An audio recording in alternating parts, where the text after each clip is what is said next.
Hello, friends, and everybody else. Welcome to League Unlock.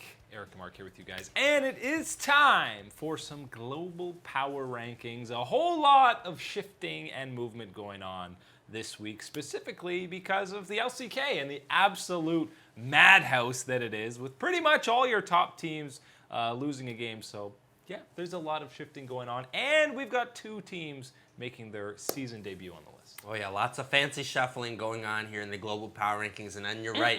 You said it, two teams making that debut here back into the power rankings. This is going to be a nice spicy edition here. And the first team making their debut is from EU, and yes, it's been a rough couple of weeks for Fnatic. They've been going down a couple of weeks, and here in the Week 7 rankings, they are not on the list. They're out of the global power rankings, out of the top 10, but their boys from Splyce come in at number 10. That is, of course, their season debut. They have been the most, obviously, they might even be more consistent than G2. That doesn't mean they're better, but they might be more consistent in what they're doing than G2. I think that's the best way to put it. You're right. They actually might be the team that does provide consistently the same type of results, the same level of performance, more so than, say, G2, but they don't reach necessarily the same heights that a G2 will reach. But Splyce absolutely does deserve this spot here, making that debut in the global top 10. They've proven themselves enough here so far in the LEC and the type of run, type of form that they're in,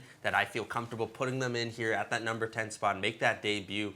Give the shout outs here over to Humanoid and Kabe. I think that they've been fantastic, but especially give the quick little shout out to your boy Xerxes in the jungle. He has been a major part of the consistency for this Splyce squad, and Xerxes and consistency, those aren't words that you would put together very often. How are you not going to shout out your actual boy, Norskaran, for Splyce? He knows he's got the love. He knows it. He doesn't need it every now and then. I think he needs it every time. Team Liquid goes down a spot. They struggled early against Optic and dropped a game to Cloud9. They're still on the list, but they're down to number 9. And your second debut of the week is Top eSports from the LPL. These guys have quietly put together a 9-2 record, and while they haven't matched up against some of the very best in the LPL yet, they still have to go up against RNG, EDG, and FunPlus. They have been completely dominating anyone below them in the standings. Right, when I'm looking at this right now and where they've earned this position here in the global power rankings, this is kind of that preliminary situation of, okay, we see you, we see what you've been doing here, you've put up some results,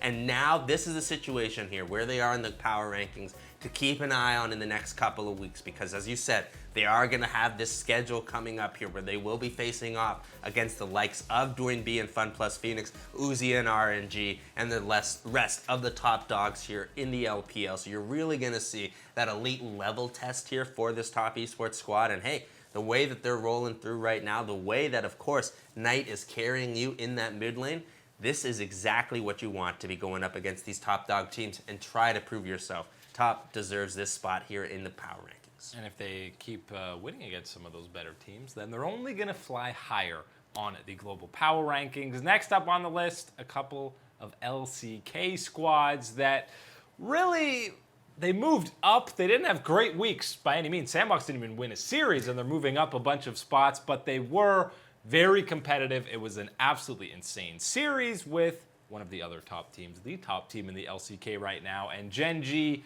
also had a close series with SKT, but the most part is the other LCK teams had worse losses. Yeah, absolutely. That is the case there, what you've been seeing from these LCK squads. But still, when you do talk about Sandbox and Gen G, you have to admit that these are world-class level teams here and still able to deliver those performances. When you do specifically talk about Sandbox in their loss, you have to be thinking to yourself, well, what else were they going to do going up against the Damn One boys? What were you going to be able to find in those advantages?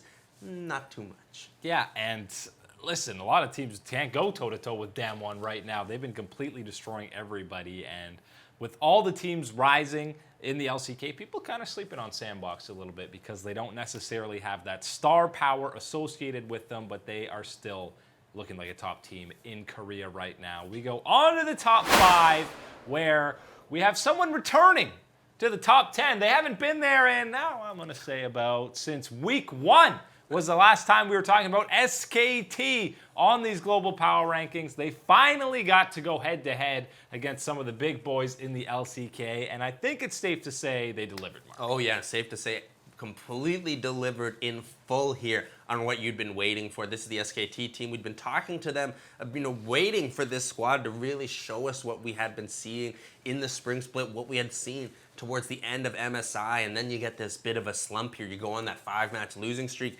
and now we start to see it turn around here. Faker said he's not happy because he didn't get the full 2-0 here to keep the record going. Streak's over, man. And hey, man, you're aiming for the stars, and with the talent that SKT's got, that's absolutely where your sights got to be. They keep climbing, and I keep seeing them moving up this global power rankings as we move on later into the summer. 7 best of series in a row, and they're still not even in first place or second place. They're The outside of LCK the top is crazy. 3. The LCK is crazy. That's what happens when you start 1-5 also. You dig yourself a little bit of a hole. RNG goes up a couple of spots to that number 4 spot, and now all of a sudden these rankings are getting more familiar. You got SKT and RNG looking like world-class teams again, as they have for, 5 straight years now, basically. Yeah, this is early on. You know what? You weren't really seeing RNG in our global power rankings in their start of summer, and that was more so because of, what usually happens with RNG. You have someone, Uzi specifically, usually takes a break. Things kind of go off for a little bit. You don't face usually some of these elite level teams to kind And of... they look bad in spring.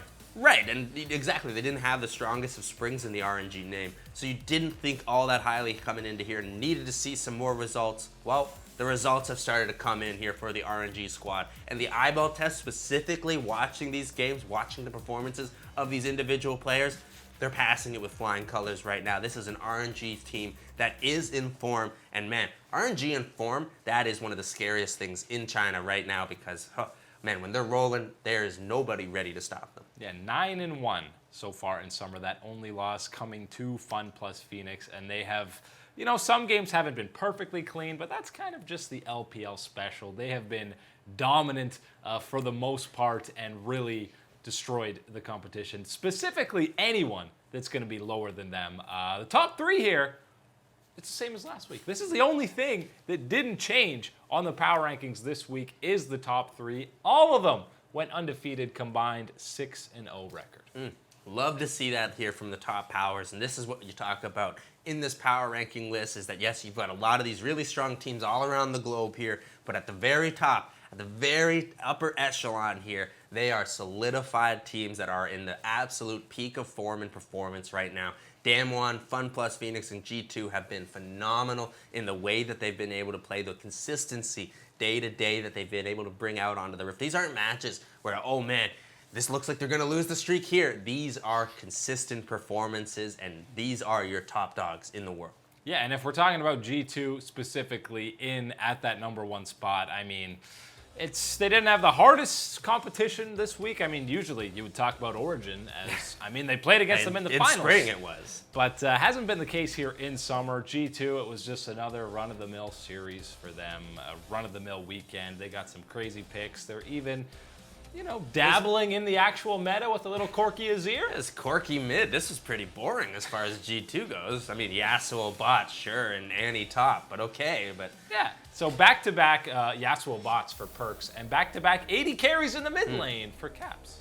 It's a fun weekend for them. Hey, always got to be doing this little bit of swapping around here. Always keeping you on your toes if you're facing off against G2. I think the scary thing now is you got to be prepared on what does the crowd's fan sign say here for as far as champion select, because you don't know what's going to come through to beat you with G2. Vedius is already lobbying for the Nocturne mid No, special please, this no. weekend. He None says of it's that. a counter to TF, so None of it's a that. good pick, No, right? nope. It's a nope, safe pick nope, against Nemesis.